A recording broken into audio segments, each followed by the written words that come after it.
नमस्कार दोस्तों, आप सभी का भक्ति की शक्ति चैनल में स्वागत है।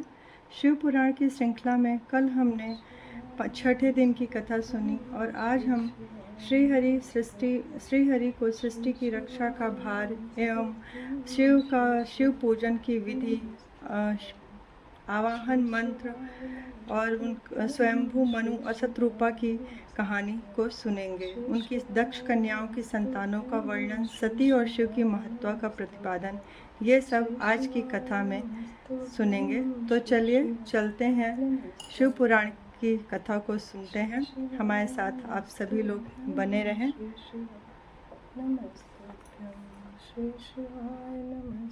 परमेश्वर बोले, शिव बोले, उत्तम व्रत का पालन करने वाले हरि विष्णु, अब आप मेरी दूसरी आज्ञा को सुनिए।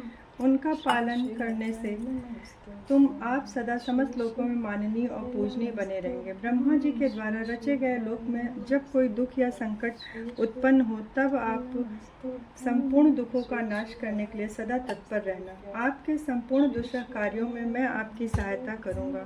आपके जो दुर्जय और अत्यंत उत्कृष्ट शत्रु होंगे, उन सबको मैं मार गिराऊंगा। हरि, आप नाना प्रकार के अवतार धारण करके लोक में अपनी उत्तम कीर्ति का विस्तार करें और सबके उद्धार के लिए तत्पर रहें।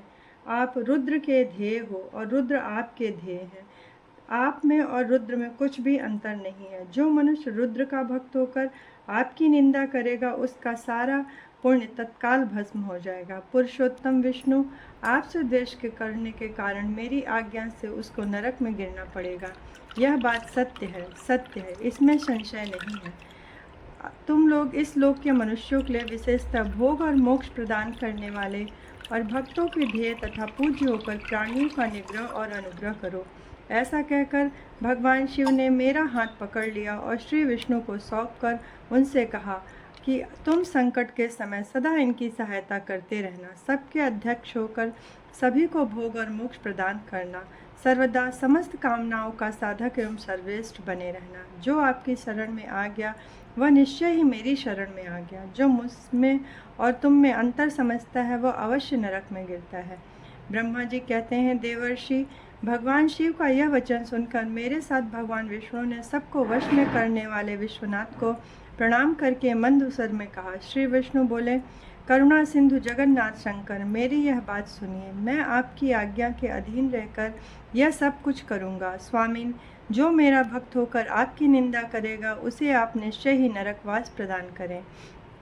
नाथ, जो आपका भक्त है वह मुझे अत्यंत प्रिय है। जो ऐसा जानता है उसके लिए मोक्ष दुर्लभ नहीं है।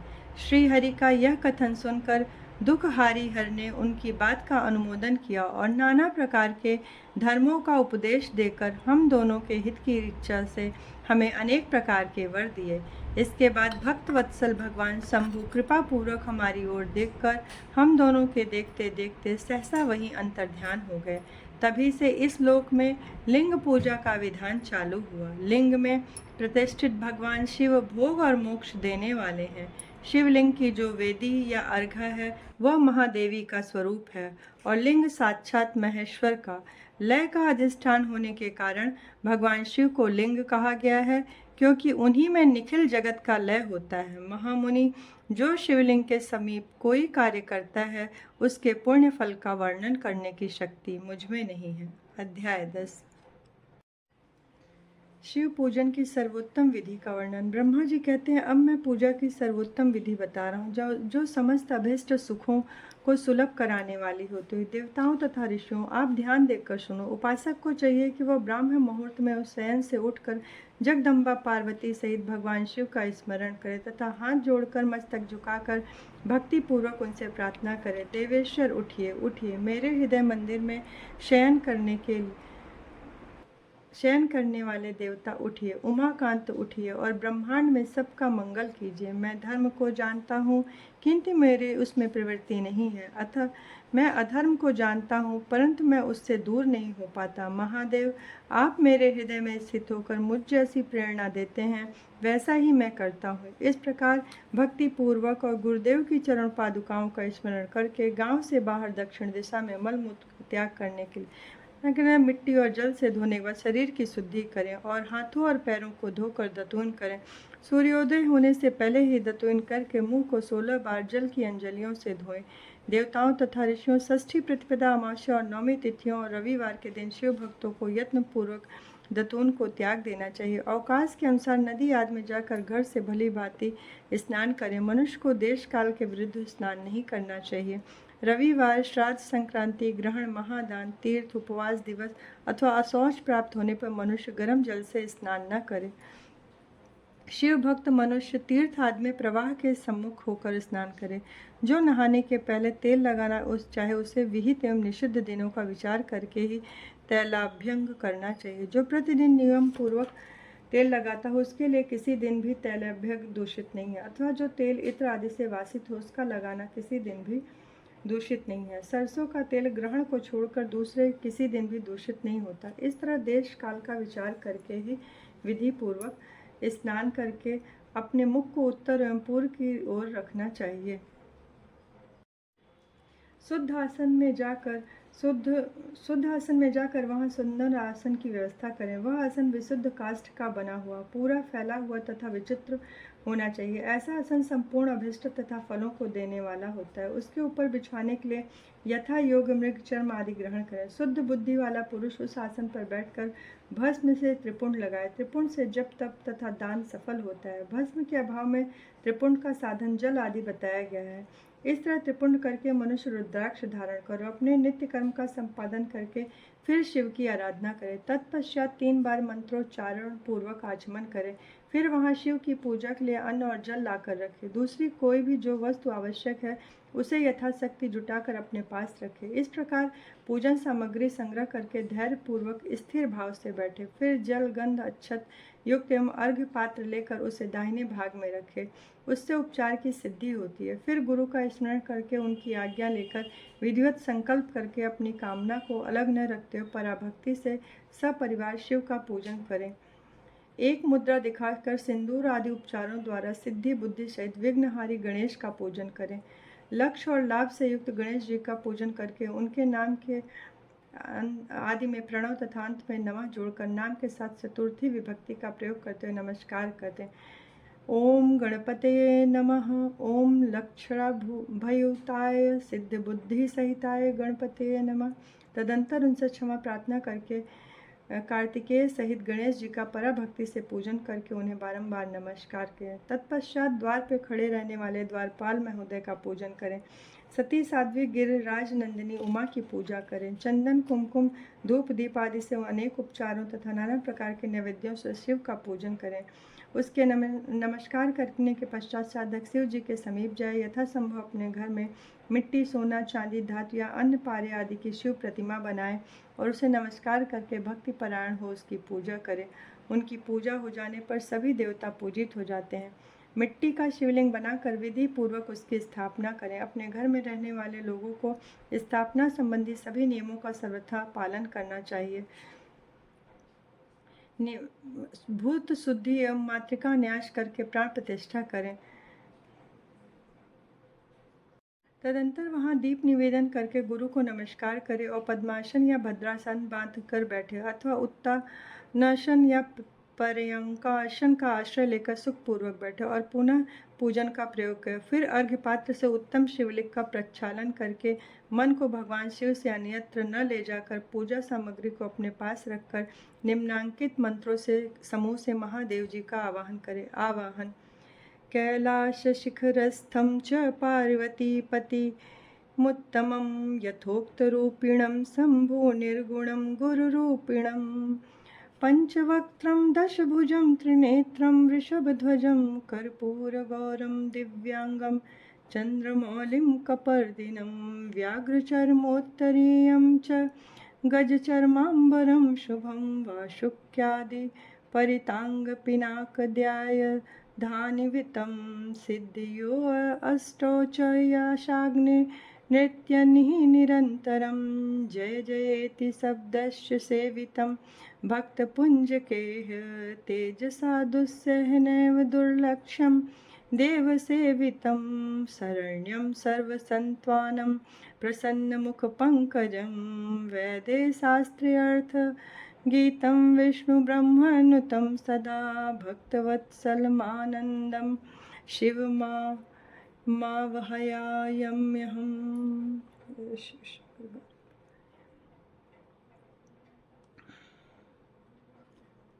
अध्याय 13। जो कैलाश के शिखर पर निवास करते हैं, पार्वती देवी के पति हैं, समस्त देवताओं से उत्तम है, जिनके स्वरूप का शास्त्रों में यथावत वर्णन किया गया है, जो निर्गुण होते हुए विगुण रूप हैं, जिनके 5 मुख 10 भुजाएं हैं, प्रत्येक मुखमंडल में 3-3 नेत्र हैं, जिनकी ध्वजा पर वृषभ का चिन्ह अंकित है, अंक कांति कपूर के समान गौर है, जो दिव्य रूपधारी चंद्रमा रूपी मुकुट से सुशोभित तथा सिर पर जटाजूट धारण करने वाले हैं, जो हाथी की खाल पहनते और व्याघ्रचर्म ओढ़ते हैं, जिनका स्वरूप शुभ है, जिनके अंगों में वासुकी आदि नाग लिपटे हैं, जो पिनाक आदि आयुध धारण करते हैं, जिनके आगे 8 सिद्धियां निरंतर नृत्य करती हैं, भक्त समुदाय जय जयकार करते हैं, जिनकी सेवा में लगे रहते हैं, दूसरा तेज के कारण जिनकी ओर देखना भी कठिन है, जो देवताओं से सेवित तथा संपूर्ण प्राणियों को शरण देने वाले हैं, जिनका मुखारविंद प्रसन्नता से खिला हुआ है और वेदों और शास्त्रों ने जिनकी महिमा का यथावत गान किया है, विष्णु और ब्रह्मा भी सदा जिनकी स्तुति करते हैं, तथा जो परमानंद स्वरूप है, उन भक्तवत्सल शंभु शिव का मैं आवाहन करता हूँ। इस प्रकार सांब शिव का ध्यान करके उनके लिए आसन दें, पद से ही क्रमशः सब कुछ अर्पित करें। आसन के पश्चात भगवान शंकर को पाद्य अर्घ्य दें, फिर परमात्मा शंभु को आचमन कराकर पंचामृत संबंधी द्रव्यों द्वारा प्रसन्नता पूर्वक शंकर को स्नान कराकर जलधारा गिराकर अभिषेक करें। वेद मंत्रों, शंगों अथवा शिव के 11 नामों द्वारा यथा अवकाश जलधारा चढ़ाकर वस्त्र से शिवलिंग को अच्छी तरह पोंछें, फिर आचमनार्थ जल दें और वस्त्र समर्पित करें। नाना प्रकार के मंत्रों द्वारा भगवान शिव को तिल, जौ, गेहूँ, मूंग, उड़द अर्पित करें, फिर 5 मुख वाले परमात्मा शिव को पुष्प चढ़ाएं। प्रत्येक मुख पर ध्यान के अनुसार यथोचित अभिलाषा करके कमल, सतपत्र, शंख पुष्प, कुश पुष्प, धतूर, मंदार, द्रोण पुष्प, तुलसी दल तथा बेल पत्र चढ़ाकर पराभक्ति के साथ भक्त वत्सल भगवान शंकर की विशेष पूजा करें। अन्य सब वस्तुओं का भाव होने पर शिव को केवल बिल्व पत्र ही अर्पित करें। बिल्व पत्र समर्पित होने से शिव की पूजा सफल होती है। तत्पश्चात सुगंधित चूर्ण तथा सुवासित उत्तम तैल, इत्र आदि विविध वस्तुएं बड़े हर्ष के साथ भगवान शिव को अर्पित करें। फिर प्रसन्नता पूर्वक गुग्गल और अगुरु आदि की धूप निवेदन करें। तदंतर शंकर जी को घी से भरा हुआ दीपक दें। इसके बाद निम्नांकित मंत्र से भक्ति पूर्वक पुनः अर्घ्य दें और भाव भक्ति से वस्त्र द्वारा उनके मुख विसर्जन। स्वस्थानं गच्छ देवेश परिवारयुतः प्रभु, पूजा काले पुनर्नाथ तव्या अगंतव्य मादरात। देवेश्वर प्रभु, आप अब परिवार सहित अपने स्थान को पधारें। जब पूजा का समय हो तब पुनः आप यहाँ सादर पदार्पण करें। इस प्रकार भक्तवत्सल शंकर की बारंबार प्रार्थना करके उनका विसर्जन करें और उस जल को अपने हृदय में लगाएं तथा मस्तक पर चढ़ाएं। ऋषियों, इस तरह मैंने शिव पूजन की सारी विधि बता दी है, जो भोग और मोक्ष देने वाली है। अब और क्या सुनना चाहते हैं? अध्याय 13। मृत्युंजय मंत्र। मृत्युंजय मंत्र का जब 5 लाख जप पूरा हो जाता है तब भगवान शिव प्रत्यक्ष दर्शन देते हैं। 1 लाख के जप से शरीर की शुद्धि होती है और दूसरे लाख के जप से पूर्व जन्म की बातों का स्मरण होता है और तीसरे लाख पूर्ण होने पर संपूर्ण काम्य वस्तुएं प्राप्त होती हैं। चौथे लाख का जप होने पर स्वप्न में भगवान शिव का दर्शन होता है और 5वें लाख का जप ज्यों ही पूरा होता है भगवान शिव उपासक के सम्मुख तत्काल प्रकट हो जाते हैं। इसी मंत्र का 10 लाख जप हो जाए तो संपूर्ण फल की सिद्धि होती है। जो मोक्ष की अभिलाषा रखता है वह 1 लाख दर्भों द्वारा शिव का पूजन करे। मुनिश्रेष्ठ, सर्वत्र लाख की ही संख्या समझनी चाहिए। आयु की इच्छा वाला पुरुष 1 लाख दूर्वाओं द्वारा पूजन करे। जिसे पुत्र की अभिलाषा हो वह धतूरे के 1 लाख फूलों से पूजा करे। लाल डंठल वाला धतूरा पूजन में शुभदायक माना जाता है। अगस्त के 1 लाख फूलों से पूजा करने वाले पुरुष को महान यश की प्राप्ति होती है। यदि तुलसी दल से शिव की पूजा करें तो उपासक को भोग और मोक्ष दोनों सुलभ हो जाता है। लाल और सफ़ेद आँख, अपामार्ग और श्वेत कमल के 1 लाख फूलों द्वारा पूजा करने से भी उसी फल की प्राप्ति होती है। जपा यानी अड़हुल के 1 लाख फूलों से की गई पूजा शत्रुओं को मृत्यु देने वाली होती है। करवीर के 1 लाख फूल यदि शिव पूजन के उपयोग में लाए जाएं तो वे यहाँ रोगों का उच्चाटन करने वाले होते हैं। बंदूक यानी दोपहरिया के फूलों द्वारा पूजन करने से आभूषणों की प्राप्ति होती है और चमेली से शिव की पूजा करके मनुष्य वाहनों को उपलब्ध करता है, इससे संशय नहीं है। अलसी के फूलों से महादेव जी का पूजन करने वाला मनुष्य भगवान विष्णु को प्रिय होता है। समी पत्रों से पूजा करके मनुष्य मोक्ष प्राप्त कर लेता है। बेला के फूल चढ़ाने पर भगवान शिव अत्यंत शुभ लक्षणा पत्नी प्रदान करते हैं। जूही के फूलों से पूजा करने पर मनुष्य को वस्त्र की प्राप्ति होती है। सेनुआ या शेफाली के फूलों से शिव का पूजन किया जाए तो मन निर्मल होता है। 1,00,000 बिल्वपत्र चढ़ाने पर मनुष्य अपनी सारी काम्य वस्तुएं प्राप्त कर लेता है। श्रृंगार हार, हर श्रृंगार के फूलों से पूजा करने पर सुख संपत्ति की वृद्धि होती है। वर्तमान ऋतु में पैदा होने वाले फूल यदि शिव की सेवा में समर्पित किए जाएं तो वे मोक्ष देने वाले होते हैं, इसमें संशय नहीं है। स्वयंभू मनु और शत्रुपा की, ऋषियों की तथा दक्ष कन्याओं की संतानों का वर्णन, सती और शिव की महत्ता का प्रतिपादन। ब्रह्मा जी कहते हैं, नारद, तदंतर मैंने शब्द, मात्रा आदि सूक्ष्म भूतों को स्वयं परस्पर सम्मिश्रण करके उनसे स्थूल आकाश, वायु, अग्नि, जल और पृथ्वी की सृष्टि की। पर्वतों, समुद्रों और वृक्षों आदि को उत्पन्न किया। कला से लेकर युग पर्यंत जो काल विभाग है उनकी रचना की। मुने उत्पत्ति और विनाश वाले भी बहुत से पदार्थों का मैंने निर्माण किया, परंतु इससे मुझे संतोष नहीं हुआ। तब सांब शिव का ध्यान करके मैंने साधन परायण पुरुषों की सृष्टि की। अपने दोनों नेत्रों से मरीचि को, हृदय से भृगु को, सिर से अंगिरा को, व्यान वायु से मुनिश्रेष्ठ को, मुनिश्रेष्ठ पुलह को, उदान वायु से पुलस्त को, असमान वायु से वशिष्ठ को, अपान से क्रतु को, दोनों कानों से अत्रि को, प्राणों से दक्ष को, गोद से तुमको, छाया से करदम मुनि को तथा संकल्प से समस्त साधनों के साधन धर्म को उत्पन्न किया। मुनिश्रेष्ठ, इस तरह इन उत्तम साधकों की सृष्टि करके महादेव जी की कृपा से मैंने अपने आप को कृतार्थ माना। तत्पश्चात संकल्प से उत्पन्न हुए धर्म ने मुझे प्रणाम किया। धर्म ने आज्ञा से मानव रूप धारण करके साधकों की प्रेरणा से साधन में लग गए। इसके बाद मैंने अपने विभिन्न अंगों से देवता, असुर आदि के रूप में असंख्य पुत्रों की सृष्टि करके उन्हें भिन्न भिन्न शरीर प्रदान किया। मुने तदंतर अंतर्यामी भगवान शंकर की प्रेरणा से अपने शरीर को 2 भागों में विभक्त करके मैं 2 रूप वाला हो गया।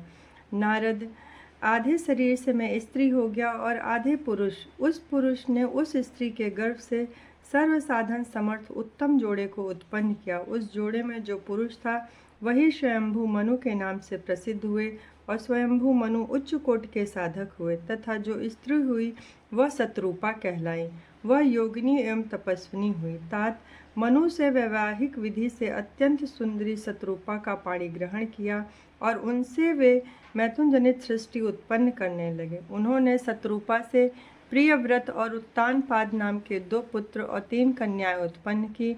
कन्याओं के नाम थे आकृति, देवहूति और प्रसूति। मनु ने आकृति का विवाह प्रजापति रुचि के साथ किया।